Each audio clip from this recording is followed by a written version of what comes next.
Hello TBE family, and welcome to the TBE podcast, where we share thought-provoking stories, strategies, and ideas, as well as engage with insightful leaders from a wide range of fields and businesses within South Africa. If the topics of entrepreneurship, business, startups, property, marketing, or finance interest you, then you've tuned in to the right place. Hello and welcome back to another episode of the TBE podcast. On this episode, we'll be discussing Adrights, a SaaS workflow platform for brands and advertising agencies to manage their talent contracts and usage rights across all of their productions globally. Dirk, it is a pleasure to have you with us on the show today, man. Thanks for coming in. Good morning. Nice to meet you. Looking Thank forward to the conversation. Me too. So, a little bit about Dirk before we get started for those of us listening in. Dirk Wilson is a seasoned business development professional with a passion for the SaaS startup world. With over a decade of corporate experience under his belt, Dirk found his true calling, taking problem-solving concepts from paper to fully operational, scalable SaaS businesses, leveraging user feedback loops and UXD implementation. As a founding member of the Adrights team, Dirk led the management team through R&D, POC, and MVP stages, building an advanced global talent and user rights platform that is now used by some of the world's leading advertising agency brands, production teams, and talent agencies. Dirk's recent innovation highlights include building lightning-fast global user rights calculators across 350 regions and medias, implementing super advanced integrated talent contracting software, and revolutionizing how producers and talent agencies collaborate on production workflows. Quite a lot, eh? That is a lot. Thanks for waiting for me to get through that. It sounds like it. So, okay, let's get into this. I'm going to jump straight in. You happy? You ready to go? Yeah.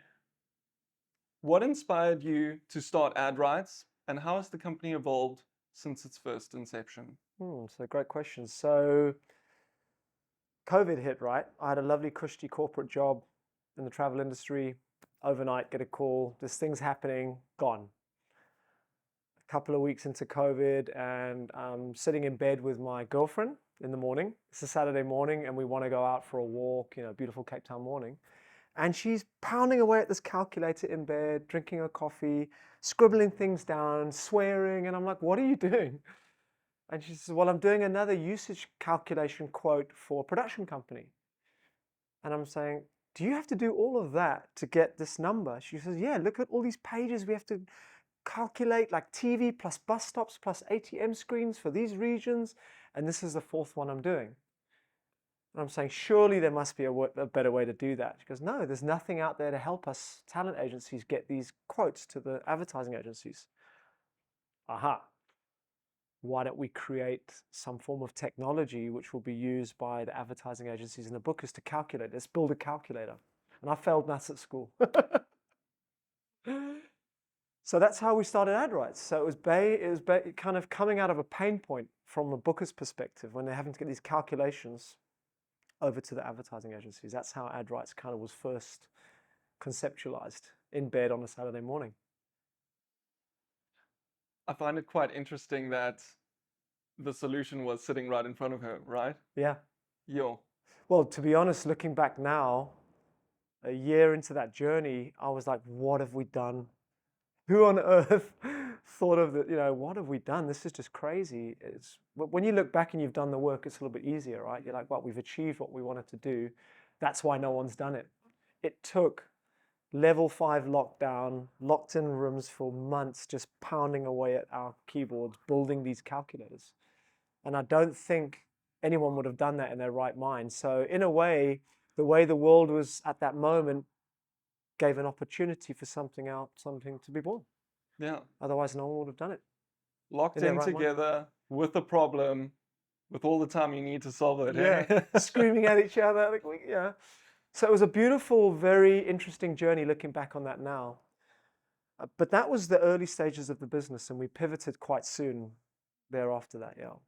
So do you think from identifying that problem and building the calculators and the trajectory that gave you, your business, like how has that changed? Is it still the core of what you do, or have you grown? Yeah, we pivoted quite early because I'm a firm believer in listening to the market. If you listen to what your clients tell you with big ears and you actually execute, if there's real pain points there, you can then basically take your business in a whole new path. And that happened within about a year. So yes, we started with the calculators, and at that stage we were called calculateusage.com. Made sense, calculate usage. What happened was, soon as we started entering into the production realm, kind of like the advertising agencies and production companies, they were like, come here, we've got bigger problems that we need you guys to solve because it looks like you guys know what you're doing, right? Yeah, so we decided to rebrand to Adrights, advertising usage rights, Adrights.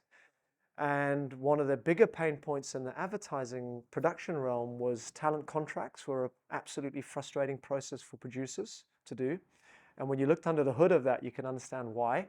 Very clunky manual processes that we felt we could automate and streamline the workflows. Obviously, the calculations going into the contracts. And then the life after the contract. What happens in post-production? You know, once the shoot is done, what is the life cycle of the usage rights? So to answer your question, what we started doing is we almost zoomed out or up, and we started going, well, look, what are talent use rights? What's the life cycle? How many complexities are there? Who are the stakeholders in decision making in these processes? Who gets paid and when? What documents do they need? So we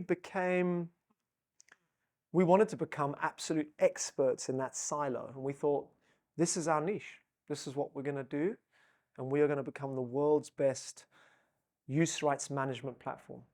So you almost thought you solved the problem, but you identified the tip of the iceberg.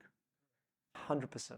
Got you. That's a really good way of putting it, yeah. That must have been so exciting to see that your software just like opened up this whole silo for you to, and you're ready for it. Yeah, but at the same time, it was quite an interesting journey because we were walking into a completely new environment. No one had ever done what we attempted to do at that stage. Yeah. There was no kind of benchmark going, oh, those guys do it like this, we can do it better, cheaper, faster. We were like, we're the first people doing this. So the product kind of evolved around our users' needs and their desires and wishes. Our challenge then was filtering those needs and desires, going, well, what really makes commercial sense for you guys as a business? Because you know, when it comes down to software, people just want everything. They want all the bells and whistles. They think they want them, but when you develop them, actually, no, that doesn't really work. So we had to kind of filter those discussions and go, look, we're going to iterate these parts or these sections or these features and the kind of product built from there. And now we're sitting in with a fully fledged talent contracting solution from A to Z. I still pinch myself now going, what have we done? But it's good. That's incredible. And I almost think I already know the answer to this question, but where you are now looking back, could you ever have thought that this is where you would end up having that initial conversation? No. There was no way. Hey? There was no ways. We initially thought this would be a small business, nice annuity income, you know, just these calculators, no user support, just ticking away.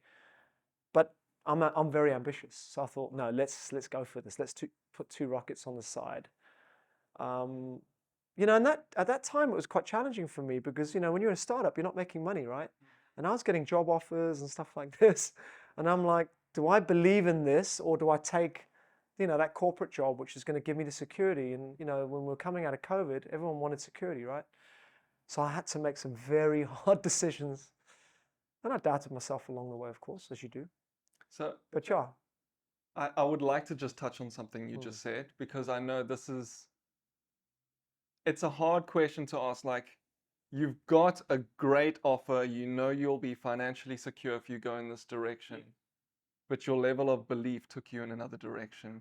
How did you, and there probably isn't a one-size-fits-all answer here, but how did you choose the belief in your journey that you're going through now over the other option? I suppose it was a blend of gut feeling, intuition, personal journey for me, because I'm looking to build something that I can retire on, not getting any younger. And I'm going, well, the corporate world, you can come and go. I want to be the master of my own destiny to a certain degree. So that excited me more. So I think that blended with intuition about our product and seeing the feedback from the market and talking to various industry stakeholders all over the world, because in COVID times, people would give you time, which would never usually get into their diaries. So I could see these opportunities so clearly, a bit like being in Cape Town going, I think we can get to the pyramids. That's the true north. Let's go on this journey. And yeah, so I had to and I stuck to, you got to stick to the plan. Stick to the plan. I like it. Yeah, I think it's easy to veer off course if you don't have a true north. I think that's really important. And I feel like being fueled by belief is also, it's where you really want to be. It's that sweet spot, right? Yeah. Yeah. And again, based on user feedback. So we looked at it from a very kind of cold perspective, going, look, is there anyone out there, because we're the small little tech guys from Cape Town globally, even attempting to do what we do? Yes, there are. Our view is they're not doing it in the right way, or it's very clunky, or it's half-baked, without being disrespectful, We can do a better job of that. But we're taking on the big guys. Is that the true north? Are we going to run with the big dogs? Do we want to get there? Is that my personal future? Yes. And it's a magnetic pull.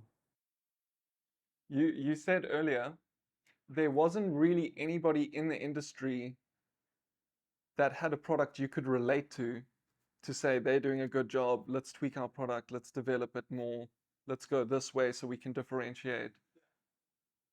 How did that influence like your journey? Discussions with end users. So we would say, look, you've got these alternative options out there to these other platforms. Why aren't you using them?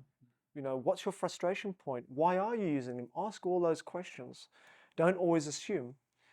And what we quickly found out that there wasn't a one-size-fits-all solution out there, and every kind of market almost works slightly different, even though the guiding principles are the same. So where I'm going with the answer to your question is really listening to the market, really listening to your users and going, if we built this, would you use it? And they're like, yes. Okay, give me 2 weeks. Is that what you want? Holy, yeah, that's what we want. Okay, right, now if we built this, would you use that? And it just kept on like Lego blocks, building and building and building. But we wouldn't be where we are today without our clients and the market kind of guiding us. And that journey never ends. I sit here today, but my next meeting this afternoon is what our next features are going to be. So never stop listening to your clients. Never stop looking for opportunities and pain points in their business. Yeah. So moving on to the next question, and that was great. Can you tell us more about the pre and post media production technologies that Adrights offers? Just right now, where you're sitting, all of your services. So as I mentioned earlier, the life cycle of the usage is quite long. So what happens is what I call pre-production is before the shoot. If I was to put it out in layman's terms, you've got a producer that's going to shoot a TV commercial for a brand, okay? They've got to calculate the usages, do the casting, get the cast, do all the contracts, get them out to the talent agency, get them all signed, get them back. That's all what happens before everyone arrives on shoot. That's a hell of a process, okay? Shoot happens. Content then goes into post-production. It gets edited, and the final versions get done in French and Spanish and German or Xhosa or Afrikaans, whatever it might be. The radio ads, the social content, all gets split out. Now you've got all of these assets, which now need to be delivered to the channels, TV, radio, social, whatever it might be. So during that journey, they're all going to expire at some point, okay? So certain medias and regions will expire at different times. So for example, the billboards in Sandton for KFC might only be up for 6 months, but the TV commercial is going to be on air for 9 months. And in Botswana, the bus stop adverts for the same burger might only be 3 months. So you've got to basically track the expiries of those medias almost in real time. Yeah. Now, there were no other post-production software companies that were really kind of offering that solution.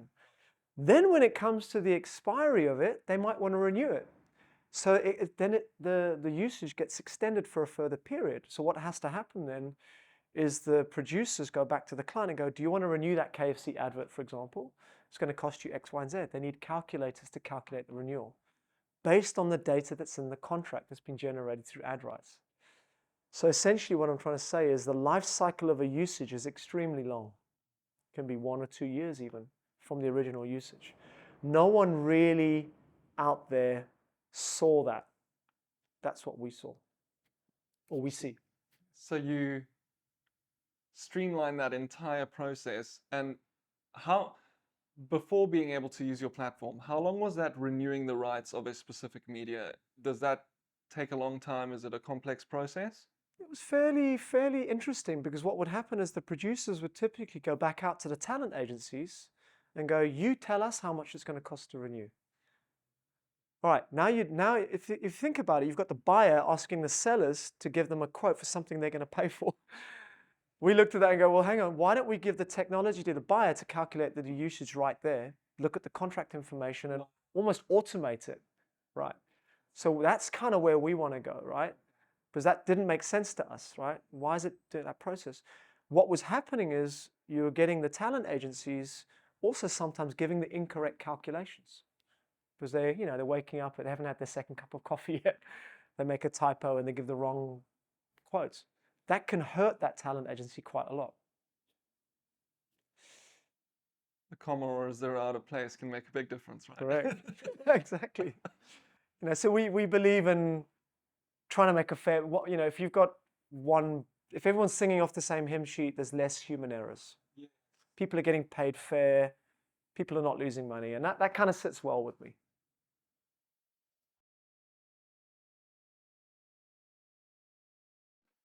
How has Adrights simplified the process of global talent and user rights management for advertising and the agencies and the teams? Oh, time. If you can save time, if your question is how does it simplify the process, right? If you look at it from a producer's perspective, before we existed, to get like 16 or 18 or 21 talent contracts out the day before the shoot and get them signed via PDF and email I wouldn't want to be in a producer's shoes. You're creating all these individual documents, getting them out by email. People are reviewing them in different formats, sending them back in different formats. They're coming back. It's just an absolute mess. So to answer your question, we simplified that process by putting the entire workflow in the cloud from A to Z. So they don't leave our system. Everything could be done in the cloud, in real time. But that change management was a hell of a process for us, because you're dealing with people that have been doing things a certain way for so many years, trying to convince them to come across and try a new way wasn't easy, especially where you're in the process where you've got bugs and issues and glitches. So I was actually just about to say, because the process is simple does not mean that getting it to its simplest, most expedited format was not an incredibly complex process, right, in itself. And painful. Distilling something to its simplest form for somebody else to use so easily. Correct.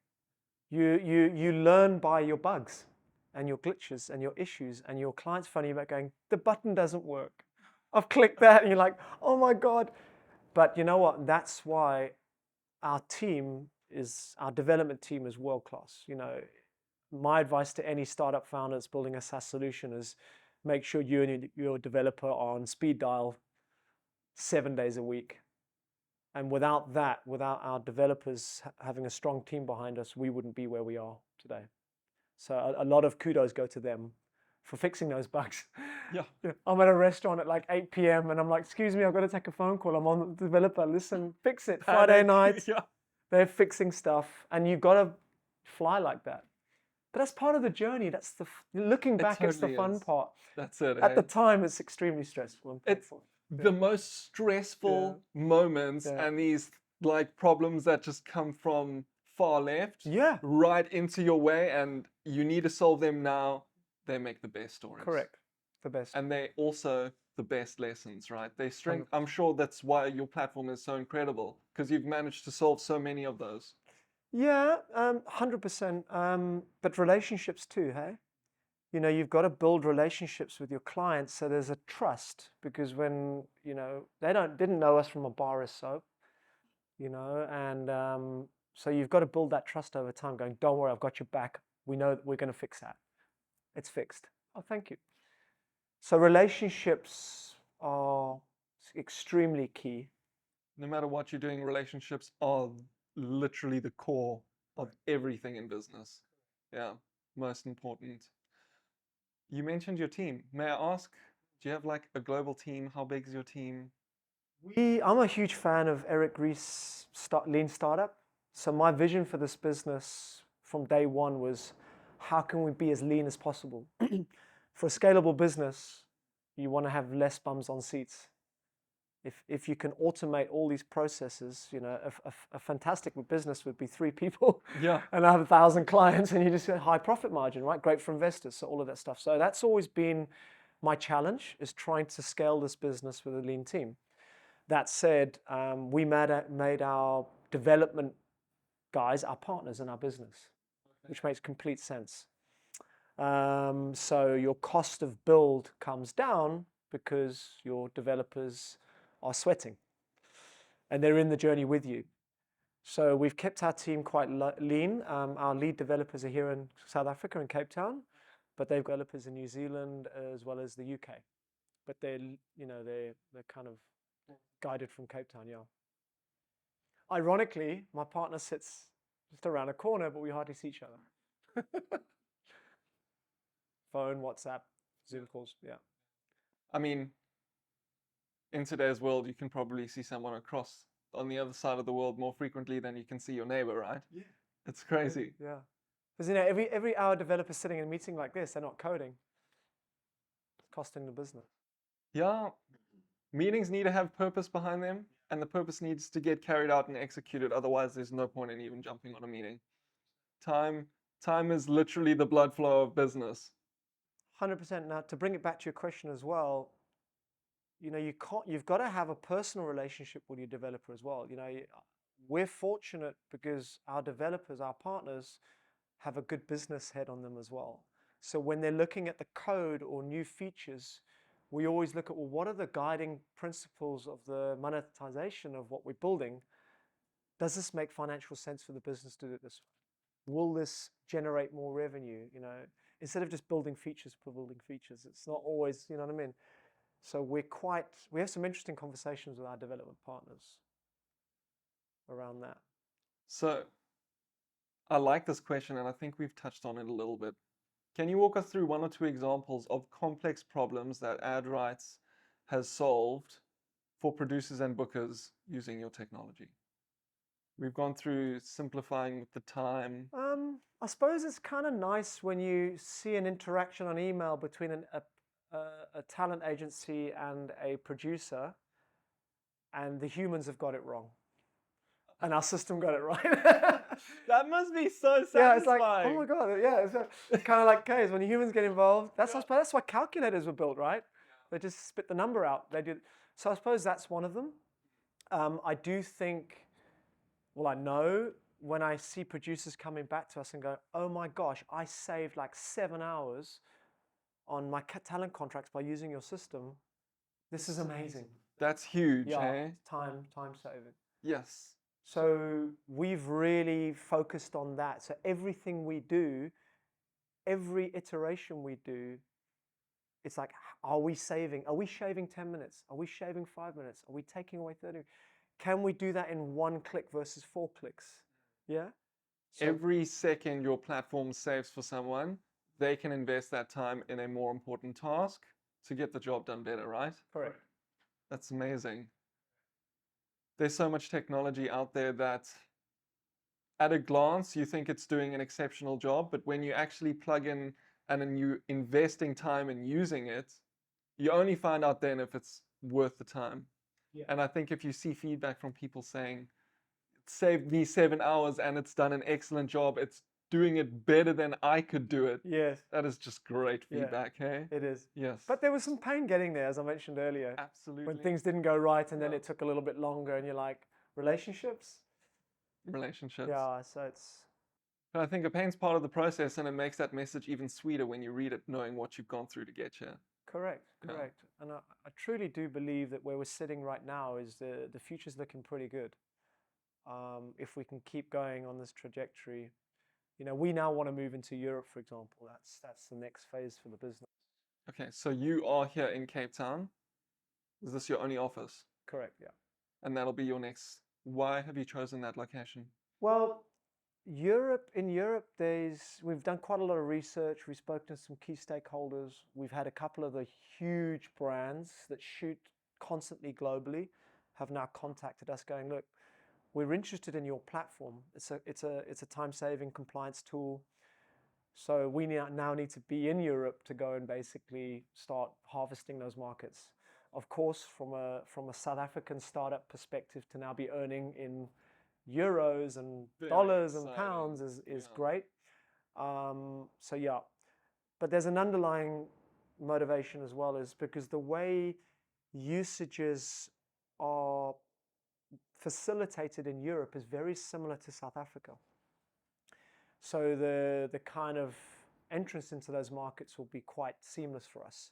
And we've laid the foundations of our technology already. So our speed into each market will be pretty quick. That said, you know, South Africa has got an extremely complicated, complex use rights ecosystem.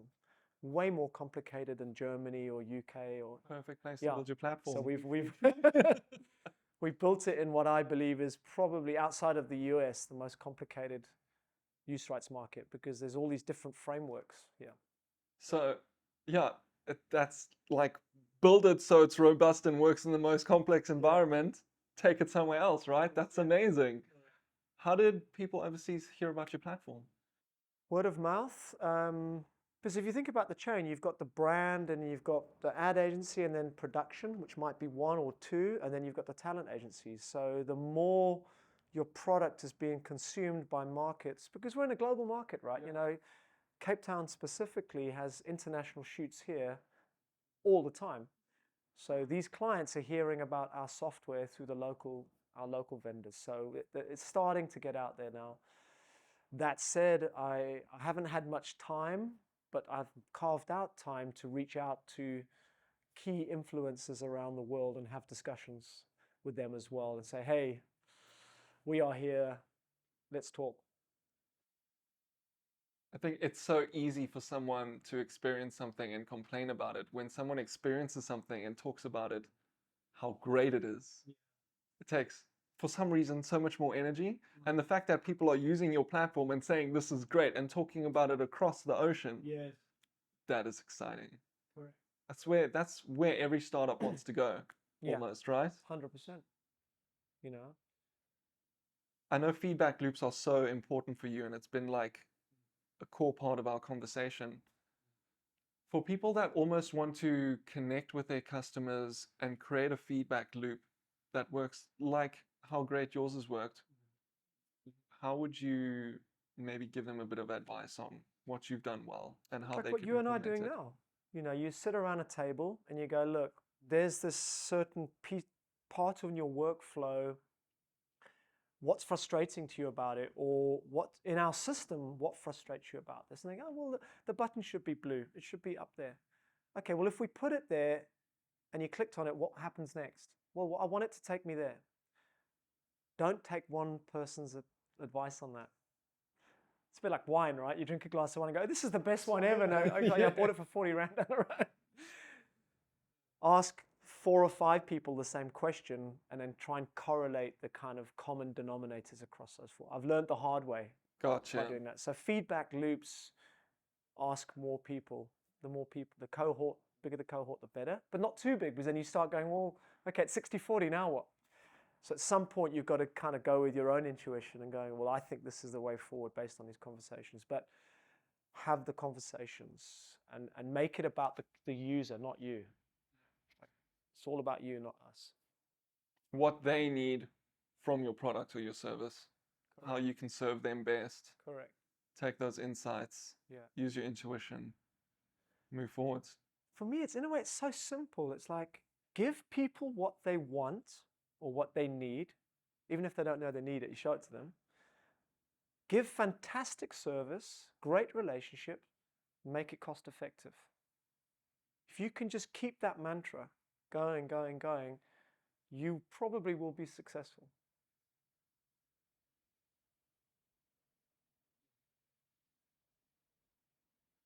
That was a good one. That was a good one. I'm going to keep that mantra in my pocket. I try and say it when I'm brushing my teeth every morning. It works, eh? Yeah. It works. Well, it's simple in saying it, but you've got to execute on it. Living right? it. And, you know, there's complexities to running a business which are maybe sometimes out of your control as well, you know, which might be the downfall of your business. So, but keep that mantra, keep that going is my advice. Yeah.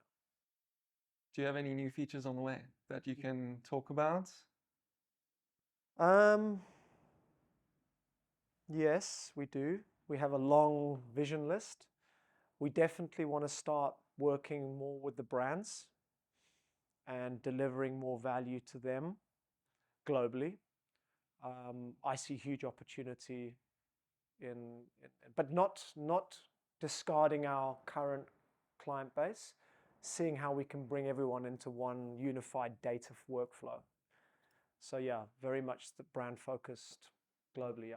Okay, so the feedback loop has been quite agency focused. Can you bring brands now onto center stage also to see how that feedback loop can advance your product, Correct. your platform? Just to really briefly touch on that, for example, you've got a brand and they might be working with that one ad agency for 4, 5, 10, 15 years, and they move. They go, right, we're appointing a new ad agency. What happens to all that data? That is an excellent question. It needs to move to Yeah, the new one because they need to be the custodians of the relationship. That's the flow we're looking at. got you. Okay. Yo. And I guess this segues into an excellent last question because you're talking about all the data, but privacy and security with your platform. What do you feel about, like, how does that instill confidence in your process with your clients? Yeah. So our development partners have been in this industry for about 25 years and they've never really had any data privacy issues. So I'm super reliant on them that we've got all the right SSL security certificates. We put a lot of passwords in what we do. So for example, you know, you can't access certain information without putting a password in. So we've done what we can to try and limit any security breaches. Yeah, so I'm very comfortable with what we've done there. Your platform sounds incredible, Dirk. Really, man. Like, talking me through it from start to finish, I feel like you honestly need to go and count how many problems you've solved through implementing your platform. I feel like that would be a very, very difficult task, but it would be satisfying because streamlining that process, saving people time, giving them the confidence to know that their costing is right, everything is on point, consolidated, secure, ready to go, be dropped in the place where they need it. Like, it's an incredible platform, man. Thank you, man. I'm really looking forward to seeing how you guys grow. Thank you. Good luck going overseas. Hey, going international. How long do you think that'll take you? If it was your way, would you be overseas yesterday? I would have been there now. Yeah. There's a conference in London I wish I was at this week because I want to be speaking to those people going, hey, are we here? So it's very aggressive in our kind of approach. I want to be there like yesterday, but Cape Town for me is always going to be my home. Yeah. So I'm going to have 1 foot in Europe, 1 foot here. Cape Town's a sweet spot, man. Correct. Yeah. You know, so as much as we want to be there, I want to have 1 foot here too. So to live between the two would be the ideal scenario. Yeah. Home will always be home no matter what. It's a special space, and when you're home and your business is in the same place, I feel like it calls you back even stronger, hey? Yeah. But that doesn't mean you shouldn't go out and build new homes, build new offices, have new adventures. Yes. Grow your team. Dirk, man, thank you very much for coming onto the TV podcast with us today. It's been a pleasure. maybe just signing off, if I was listening, I would want to know, do you guys have social channels? Like, if someone wants to get in contact with you to find more about your platform, what would they do? Hook me up on LinkedIn. LinkedIn. Yeah, I've done a terrible job of marketing ourselves. Sorry. I like it.